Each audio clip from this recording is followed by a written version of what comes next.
나누려고 합니다.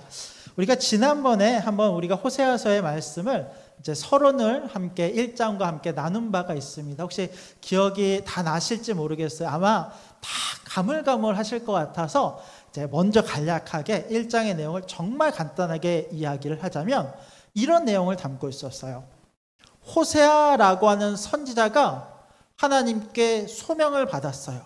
근데 그가 받은 사명은 다른 선지자들이 받은 사명과 달랐어. 다른 사람들은 소명을 받을 때 가서 위대하고 원대한 꿈을 갖고 그들의 생명을 걸면서 너희가 돌아와라, 회개하라, 하나님이 너희를 돌아오게 하신다, 막 긍휼의 메시지와 심판의 메시지를 막 선포하는 그런 소명을 받았다라고 한다면 호세아 선지자는 그런 소명을 받은 게 아니에요.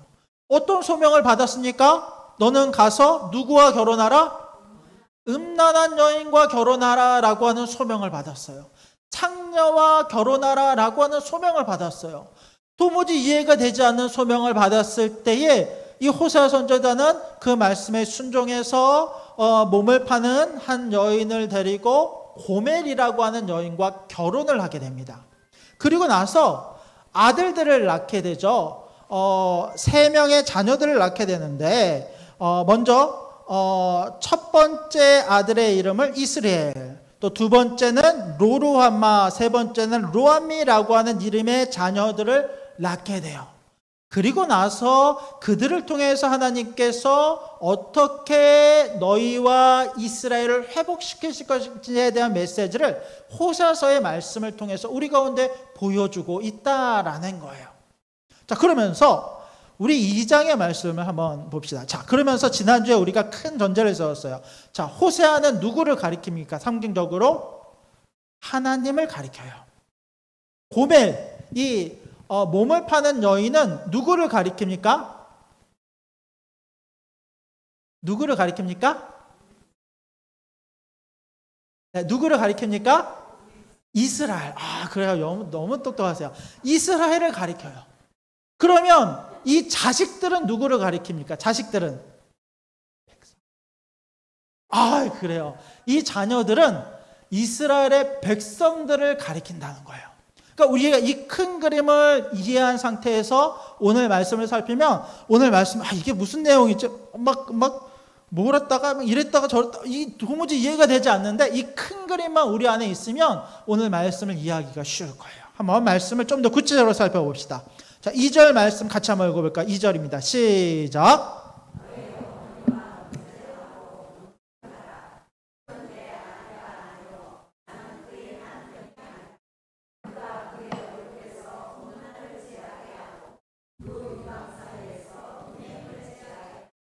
자, 창기는 몸을 팔았던 여인은 호세아의 아내가 되었어요. 근데 호세아의 아내가 되고 가정을 꾸리고 자녀를 낳았다고 해서 그가 온전히 옛 모습의 습성을 다 버리고 거룩한 가정, 행복한 가정을 꾸렸는가라고 하면 절대 그렇지 못했어요. 심지어 우리가 지난주에 살펴본 대로 자녀들이 있지만 이 자녀들이 호세아에게서 나온 자녀들인지조차 확실치 않을 정도로 여전히 음행한 삶을 살고 있는 것이 이 여인이었다는 거예요. 고멜이라는 여인이었다는 거예요.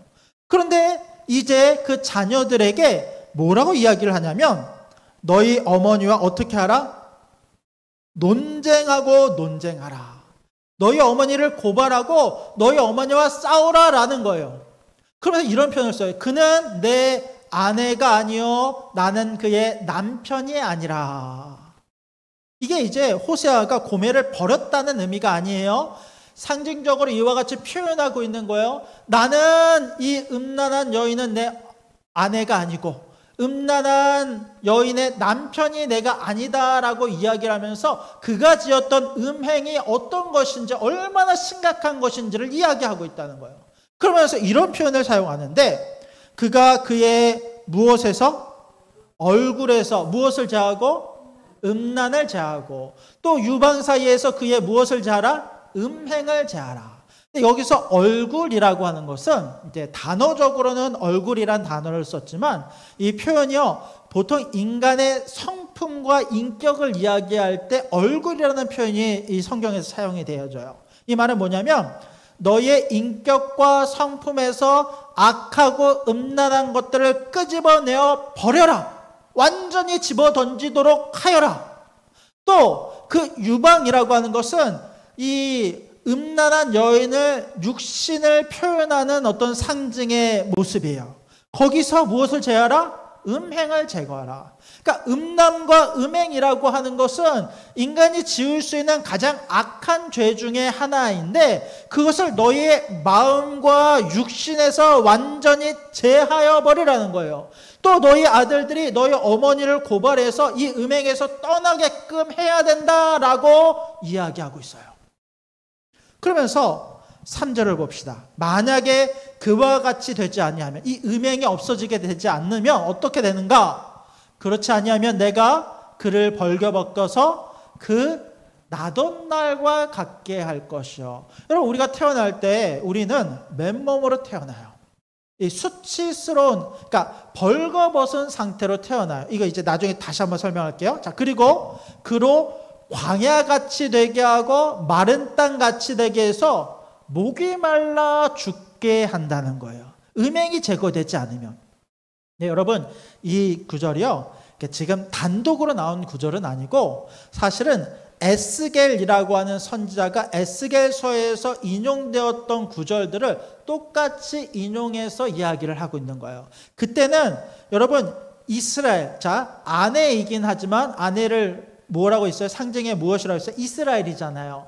이스라엘의 음행을 떠나지 아니할 때에 그 이스라엘이 나중에 심판받고 멸망받게 되는데, 그때 에스겔 선지자가 이 이스라엘의 심판을 예언하면서 그 모습을 어떻게 표현했냐면, 어머니의 태에 나와서 아직 피가 마르지 않은 상태로 광야에 던져져서 버림받은 여자아이와 같이 묘사를 했어요.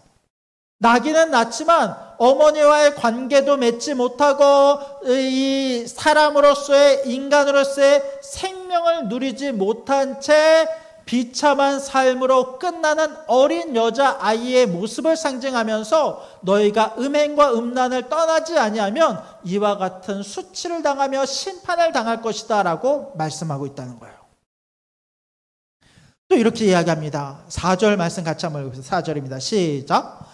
내가 그의 자녀를 긍휼히 여기지 아니하리니 이는 그들이 음란한 자식들임이니라. 우리 이런 구절 보면은 당황스러워요. 왜냐하면 어머니는 음란한 여인인 걸 알겠어. 이게 실제로 여러분 결혼을 하고 나서도 고멜이 계속 바람을 피운다는 이야기거든요. 음란한 여인이니까 음란한 여인에 대한 심판을 받는 것은 알겠어. 근데 그 자녀들은 왜 이와 같이 말씀하실까요? 하나님이 이 자녀들도 긍휼히 여기지 않겠다는 거예요. 왜? 그 자녀들도 음란한 자의 자식이기 때문에. 근데 이 말은 다르게 이야기하면 어떤 거냐면 이런 의미예요. 그 자녀들도 그의 어머니의 음란을 똑같이 따라가는 자녀가 된 거예요. 여기서 자녀들은요, 여러분 이제 어린아이가 아닌 거예요. 이 1절에 보면 너희 어머니를 고발하라라고 했잖아요. 이 말은 뭐냐면 이미 자녀들이 성장해서 인격적으로 성숙해서 모든 것을 분별할 수 있는 성인의 나이가 된 거예요. 근데 성인의 나이가 됐는데 그의 어머니의 음란을 쫓아서 변하지 아니하고 똑같이 음란한 일을 행하는 이 자녀들에게도 똑같이 심판이 임할 것을 말씀하고 있다는 거죠. 근데 여러분 보세요. 자, 고멜은 무엇을 상징한다고요? 이스라엘. 그 자녀들은 무엇을 상징한다고요? 이스라엘 백성들. 그 백성들이 악을 떠나지 아니하고 이스라엘이 지어왔던 그 이스라엘의 죄를 똑같이 반복하여 따라 짓는 삶을 살 때에 그 자녀들도, 이스라엘 백성들도 똑같이 심판받을 것을 말씀하고 계신다는 것입니다. 그러면서 이렇게 말해요. 5절을 보았더니 그들의 어머니는 음행하였고 그들을 임신했던 자는 부끄러운 일을 행하였나니 이는 그가 이르기를 나는 나를 사랑하는 자들을 따르리니 그들이 내 떡과 내 물과 내 양털과 내 삭과 내 기름과 내 내 술을 내게 준다 하였습니다. 자, 보세요. 자, 어머니는 음행하였고 부끄러운 일을 했어요. 자, 이 어머니가 이야기하는, 그가 이르기를 나는 나를 사랑하는 자들을 따르리니. 여기서 사랑하는 자들은 누구겠어요? 정부, 바람 피웠던 사람들이에요. 내가 바람 피웠던 사람들이 나를 사랑한다는 거예요. 내가 그들을 따른다는 거예요. 왜? 그 사람들은 나에게 무엇을 줘요? 떡과 물과 양털과 삶과 기름과 술들, 내가 먹고 살 수 있는 것들을 나에게 제공해 주기 때문에 나는 그 사람들을 똑같이 따라 살겠다는 거예요. 근데 보세요. 그 사람이 한 사람입니까? 내 사랑하는 자들, 여러 명인 거예요.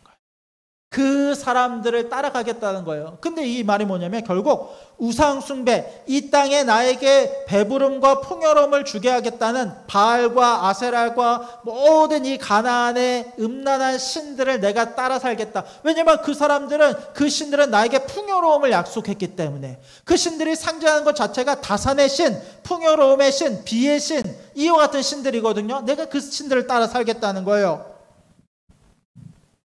자, 그랬더니 6절 말씀 봅시다. 6절입니다. 시작. 그러므로 내가 가시로 그 길을 막으며 담을 쌓아 그로 그 길을 찾지 못하게 하리니. 자, 여기서 내가 누구예요?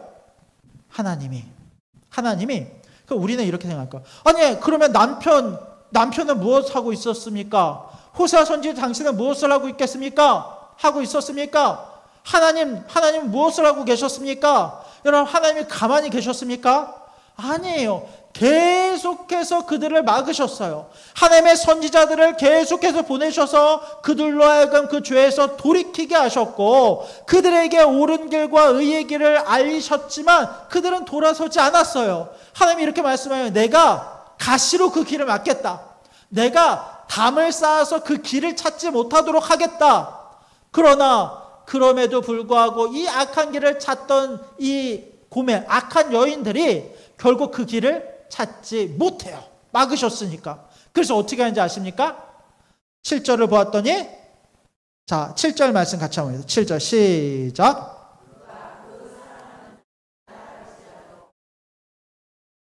그들을 찾을지라도 만나지 못할 것이라. 그제야 그가 이르기를 내가 본 남편에게로 돌아가리니 그때의 내 형편이 지금보다 나았음이라 하니라. 자, 내가 사랑하는 자를 따라갔지만 그에게 닿지 못하고 만나지 못했다는 거예요. 그러니까 이 음란한 여인이 어디로 가요? 남편에게로 돌아가요. 본 남편에게로 돌아간다. 근데 본 남편으로 돌아가는 이유가 이 여인이 잘못한 것을 깨닫고 회개함으로 돌아가는 것입니까? 아니요. 그냥 길이 다 막혔어. 당장 내가 먹고 살기는 해야 돼. 어떻게든 몸부림쳐 살아남아야 돼. 그러니까 내가 남편을 사랑해서도 아니고, 내가 지나왔던 세월들을 회개해서도 아니고, 그냥 내가 남편이 안전하기 때문에 남편에게로 다시 돌아가겠다는 거예요. 온전한 회개가 아니에요. 그러니까 하나님이 어떻게 하시냐면, 남편이 어떻게 하냐면 이 여인이 누리고 있던 모든 것을 다 빼앗아 가겠다는 거예요. 네가 온전한 회개가 아니라 잠깐 막혀서 나에게 돌아왔지만 이 상태라고 한다면 내가 너에게 줬던 모든 것을 다 빼앗아 가겠다. 한번 어떻게 뺐는지 보실까요? 자, 8절 말씀 같이 봅시다. 시작. 곡식과 새 포도주와 기름은 내가 그에게 준 것이요 그들이 바알을 위하여 쓴 은과 금도 내가 그에게 더하여 준 것이거늘 그가 알지 못하도다. 여러분, 이 사람은, 이 고멜은 자기가 먹는 양털과 술과 이런 것들이 다 내가 사랑하는 자들, 이 바람핀 사람으로부터 온다라고 생각했지만 실제로 그가 누렸던 모든 것들은 누가 제공해 준 거예요? 남편이 제공해 준 거예요. 하나님이 그 아내에게, 이스라엘에게 제공해 주신 거예요. 새 포도주와 곡식과 기름뿐만 아니라 그가 바알에게 갖다 바쳤던 은과 금도 다 하나님께서 주신 것인데 그것을 깨닫지 못하고 그것이 나에게 있는 것이 세상이 나에게 줬다라고 생각하면서, 우상이 나에게 줬다고 생각하면서 내가 그 세상의 것을 쫓아가는 것을 하나님께서 명확하게 말씀하시고 경고하시는 거예요. 그러면서 이제 그것들을 이제 뺏으세요. 자, 9절 말씀 봅시다. 시작. 그러므로 내가 내 곡식을 그것이 익을 계절에 도로 찾으며 내가 포도주를 그것이 맛들 시기에 도로 찾으며 또 그들의 벌거벗은 몸을 가릴 내 양털과 내 삶을 빼앗으리라. 내가 준 모든 것을 도로 찾는다. 도로 찾는 것은 주었던 것을 다시 찾는다는 거예요. 포도주, 곡식, 또 그들이 수치를 당하게 될 그 수치를 가릴 양털과 삶까지도 완전히 내가 다 빼앗겠다는 거예요.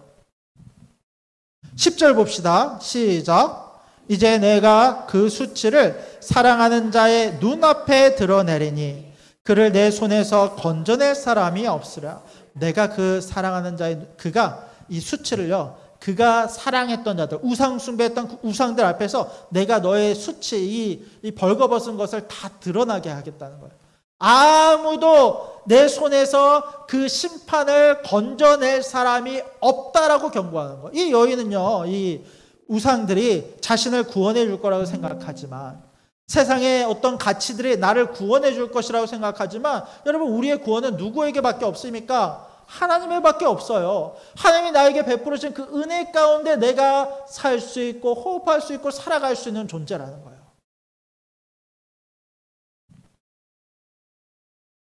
심지어 11절을 보면 이렇게 말합니다.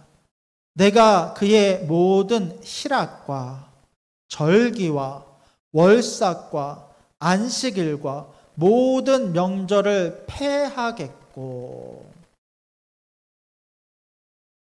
그가 갖고 있던, 그가 누리던 모든 즐거움뿐만 아니라, 여러분, 이스라엘 백성이 하나님과 언약을 맺었어요.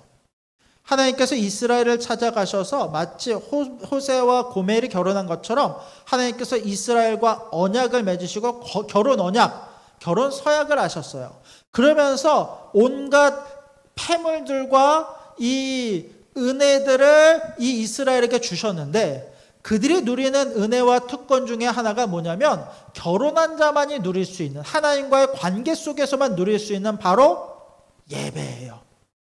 절기와 안식과 예배와 이 모든 것들조차 내가 빼앗아 가서 나와의 관계 속에서 완전히 누릴 수 있는 그 평안조차 누리지 못하도록 내가 그것을 다 거두어 가겠다라고 말씀하고 계신 거예요. 실제로 여러분, 이스라엘은 역사 속에서 이 고난을 받습니다. 하나님 앞에 돌아오지 아니하고 계속 우상 숭배를 했던 이스라엘은 BC 722년 아수르에 의해서 BC 586년에 바벨론에 의해서 완전히 멸망당하게 되고, 그들의 절규와 모든 것이 폐하여졌을 뿐만 아니라 그들이 포로로 이방 땅에 끌려가 오랜 기간 고통받으며 살아가게 되더라는 거예요. 또 계속 볼까요?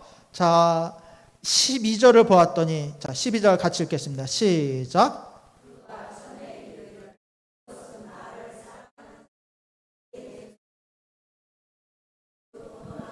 무화과 나무를 거칠게 하여 수풀이 되게 하며 들짐승들에게 먹게 하리라. 이게 뭐냐면, 여러분, 사랑하는 자들이 내게 준 값이라, 이건 이제 화대 같은 걸 말해요. 그러니까 몸을 팔고 받은 돈들이에요. 그걸 가지고 포도나무와 무화과 나무를 심었고 포도와 무화과 나무가 자라는 것이 그 사람들이 준 화대라고 생각하고 그와 같은 열매를 맺을 거라고 생각하지만, 하나님께서 이 오래 심고 오래 이 묵어야만 열매를 맺는 과실수들을 거치게 해서 수풀이 되게 하면서 그것을 쓸모없는 것으로 완전히 만들어버린다는 거예요. 황폐하게 만드시겠다는 거예요.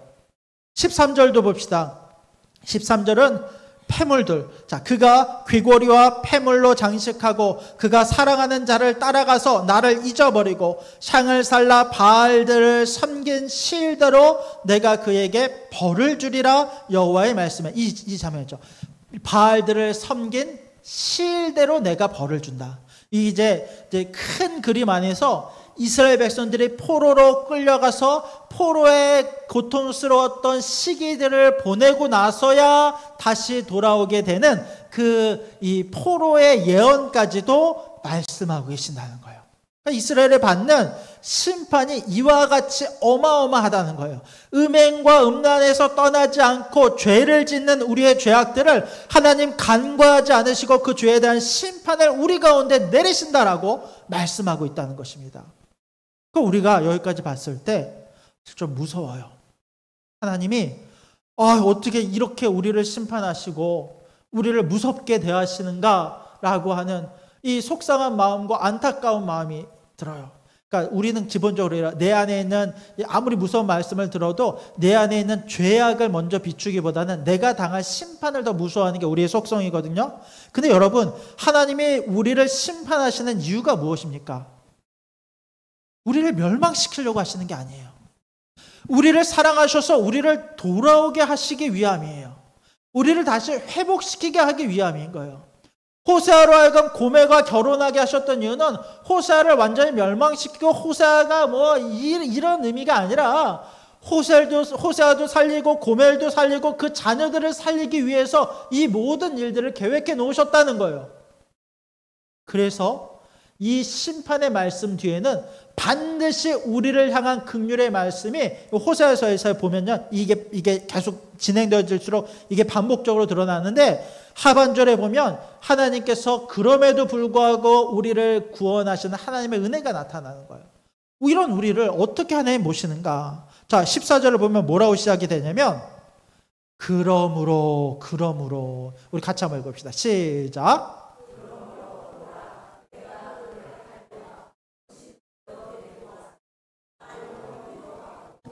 그가 그를, 고멜을 타일러, 이스라엘을 타일러, 어디로 데려갑니까? 거친 들. 이 거친 들은 원래 어떤 곳이었어요?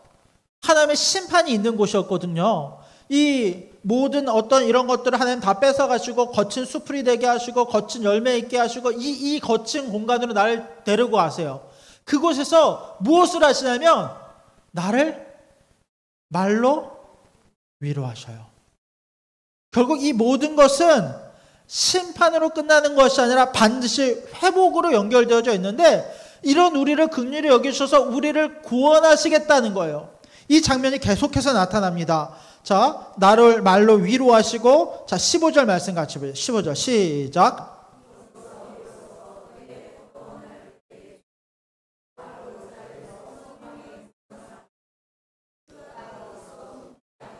어렸을 때와 애굽 땅에서 올라오던 날과 같이 하리라. 자, 비로소 그의 포도원, 하나님 뺏어가셨잖아요. 근데 그 포도원을 때가 이르렀을 때에 하나님께서 주권적으로 그를 품으시사.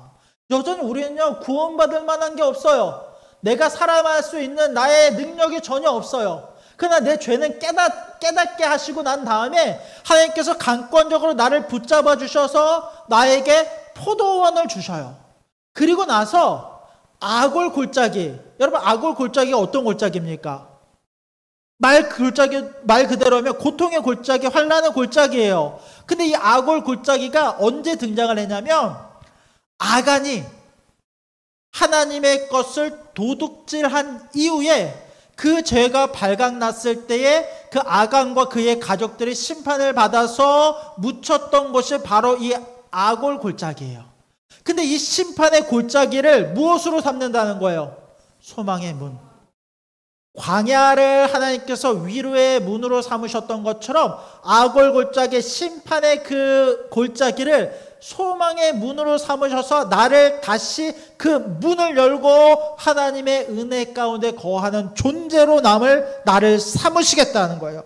그것이 마치 내가 어렸을 때와 또 애굽 땅에서 올라오던 날, 내가 그분의 인도하심을 받아 모든 홍해의 기적을 경험하고 광야에서 가나안 땅으로 하나님의 말씀과 소망을 붙들고 행진하던 그 기쁨을 나에게 회복시키시겠다는 거예요.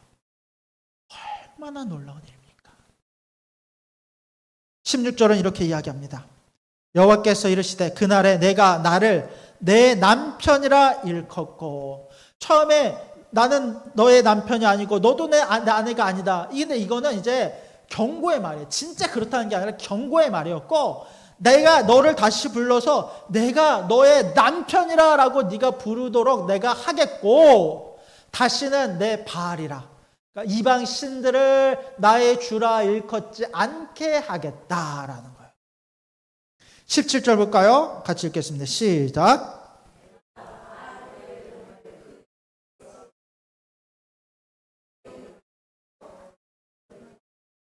자, 누가? 내가. 하나님께서 모든 것을 주권적으로 강권의 것들을 제하여 버리겠다는 거예요. 우리도 살다가 보면 음란과 음행에 사로잡혀요. 여러분, 바람 핀다는 것이 얼마나 그 가정을 아프게 하고 고통스럽게 합니까? 그런데 그 모든 아픔을 싸매시고 회복시키시고 그 모든 하나님의 은혜를 다시 그 안에 회복시키시겠다는 거예요. 그뿐만 아닙니다. 우리 인간들뿐만 아니라 모든 이 땅의 만물들도 우리 하나님의 은혜 가운데 다시 회복이 되어지는데 18절 말씀 봅시다. 18절 시작. 그날에는 내가 그들을 위하여 들짐승과 공중의 새와 땅의 곤충과 더불어 언약을 맺으며 또 이 땅에서 활과 칼을 꺾어 전쟁을 없이 하고 그들로 평안히 눕게 하리라. 우리 인간들뿐만 아니라 하나님이 지으신 모든 만물이 창조되었던 그대로 완전한 회복을 경험하는 거예요. 하나님의 은혜 가운데 새와 곤충과 언약을 맺어 그들 역시 하나님의 은혜 가운데 거하게 하고 이 땅의 전쟁을 없애게 하시고 그들로 하여금 평안히 눕고 하나님 주시는 평안 가운데 살게끔 하시겠다라는 거예요. 19절을 보면 이렇게도 나와요. 내가 내게 장가들어. 이제 장가, 결혼은 호세아서의 핵심 메시지죠. 하나님과 우리 사이에 다시 언약이 맺어지고 언약을 회복시키시고 그 언약 가운데 다시 거하게 하시겠다는 거예요. 공의와 정의와 은총과 긍휼의 여김으로 내가 장가를 들며 하나님께서 이 모든 것을 더하셔서 장가를 드시며. 자, 20절 말씀. 자, 핵심 말씀 중에 하나요. 같이 읽겠습니다. 시작.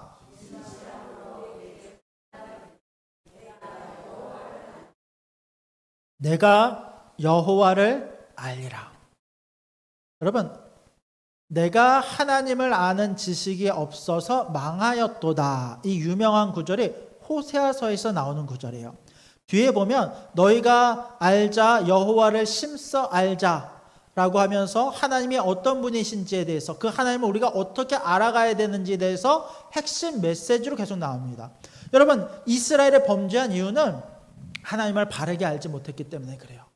여러분, 이 시대가 기독교가 욕을 먹고 우리 교회가 교회답지 못한 어떤 이 어려움에 처한 것들은 우리가 하나님을 바로 알지 못했기 때문에 그래요.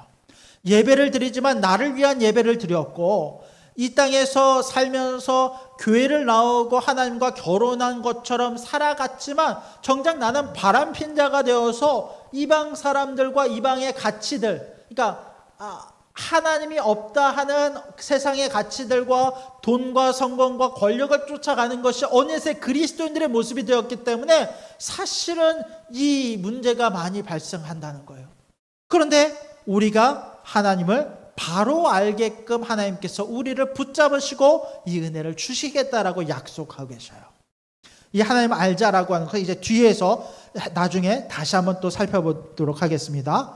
자, 21절 보았더니 여호와께서 이르시되 그날에 내가 응답하리라. 자, 응답하시는데 이 장면이 되게 재밌어요. 자, 하나님께서 어디에 응답하십니까? 어디에 응답하세요? 하늘에 응답하세요. 하늘에 응답하신다는 것은 하늘을 통해서 비를 내리시겠다는 거예요. 그럼 이 비의 수혜를 누가 입습니까? 땅에 입어요. 하늘은 땅에 응답하고. 자, 그러면 땅에 응답을 하고 난 다음에 그 다음 단계는 무엇일까요? 땅의 소산물들이 영향을 받아요. 22절. 땅은 곡식과 포도주와 기름에 응답하고. 또 이것들은 무엇에 응답합니까? 무엇에 응답합니까? 이스라엘이에요? 이스라엘이에요? 이스라엘에 응답한대요. 이스라엘이 뭐였죠? 예, 우리 기억 안 날 거예요. 왜냐면 저번에 이 이스라엘 대해서 한번 우리가 살펴봤거든요. 근데 아마 기억이 가물가물할 거예요. 그 말 그대로 한다면 이스라엘은 심다라고 하는 의미를 가지고 있어요. 그래서 하나님께서 기름에 응답하고 이것들은 이스라엘, 그러니까 심은 것들이 열매 맺도록 하도록 하나님께서 하시겠다라고 하는 의미인데, 근데 이 이스라엘이라고 하는 이름의 뜻이 처음에 등장을 할 때는 좋은 의미가 아니에요.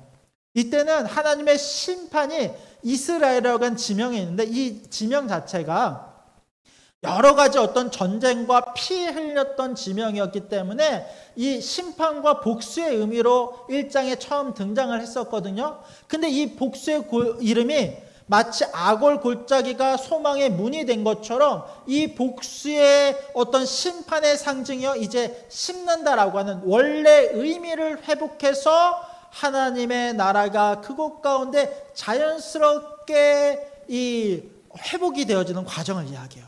마치 우리가 옛날에 보면 옛날에 지구과학 시간에 보면 이제 이제 비와 하늘에서 비가 내리고 땅이 나고 대기가 순환하는 어떤 그런 그림들처럼 모든 만물이 주 안에서 완전히 회복되어져서 정상의 기능을 해요. 이것은 우리들이 정상의 기능을 할 뿐만 아니라 이스라엘대로 원래의 모습을 회복하게 되는 하나님의 은혜를 이야기합니다. 자, 그러면서 마지막 23절 말씀을 같이 한번 읽읍시다. 자, 시작. 나를 위하여 그를 이 땅에 심고 긍휼히 여김을 받지 못하였던 자를 긍휼히 여기며 내 백성 아니었던 자를 향하여 이르기를 너는 내 백성이라 하리니 그들은 이르기를 주는 내 하나님이시리라 하리라 하니라. 하나님께서 우리를 어떻게 여기신다는 거예요? 긍휼히 여기신다는 거예요. 또 나를 어떻게 하시겠다는 거예요? 하나님의 백성 삼으시겠다는 거예요. 근데 우리가 이 구절을요, 그냥 이 구절만 봐도 사실은 은혜가 되잖아요. 하나님 나를 소유하셔서 다시 한번 나의 하나님을 나의 하나님이라고 고백하게 하고 나는 하나님의 백성이 되는 거니까. 근데 여러분 이 구절이요, 이게 말씀을 깊이 묵상한 분들은 이 구절에 숨겨진 의미를 알 거예요. 이 구절은요, 1장에 나왔던 이야기와 연결되어지는 거예요. 여러분, 고멜이 자녀들을 낳았어요. 두 번째 자녀의 이름이 무엇이었는지 기억하십니까? 로루하마. 로루하마라고 하는 이름의 뜻은 사랑받지 못하다라는 의미예요. 근데 여기서 하나님께서 2장 1절을 시작할 때 로자를 빼고 루하마라고 이야기를 하시거든요. 루하마는 뭐예요? 사랑받는 자라는 의미예요. 다르게 이야기하면 여기서 나오는 긍휼히 여긴다라는 것이 거기서 연결되어지는 거예요. 또 봅시다. 너는 내 백성이라 라고 했어요. 1장에 나왔던 자녀의 이름이 뭐였냐면 로암미였어요. 로암미의 뜻은 무엇입니까? 너는 내 백성이 아니다. 근데 로자를 빼고 암미라고 부르시면서 너는 내 백성이다 라고 말씀을 하셨는데 그 구절이 똑같이 2장 23절에 언급이 되면서 이름은 등장하지 않지만 내가 너를 사랑하고 내가 너에게 긍휼을 베풀고 내가 너를 나의 백성으로 삼겠다라고 하는 그 약속을요, 하나님 주권 가운데 우리 가운데 강력하게 말씀하시며 우리의 손을 꽉 붙잡아 주시는 거예요. 여러분, 이 은혜가 우리 가운데 있음을 믿으시기 바랍니다. 앞서서 심판의 말을 듣고 우리의 마음이 조금 어려워졌다면 이 심판의 말은 물론 우리가 무섭고 두려워함으로 회개함으로 돌아오게 되는 것이 우리의 이 심판의 말씀이지만, 그러나 이것이 무서움으로 끝나면 의미가 없어요. 반드시 우리를 구원하시는 하나님의 긍휼에 힘입어, 하나님의 사랑에 힘입어 우리가 하나님 앞에 어떤 존재인지를 깨닫고 주님의 은혜 가운데 거하며 주와 동행하며 살아가는 우리가 되기를 원합니다. 오늘도 그 말씀 안에서 진리의 말씀을 붙잡고 우리를 부르신 하나님의 부르심을 쫓아 행하가는 저와 여러분들이 될 수 있기를 주님의 이름으로 간절히 부탁드립니다. 아멘.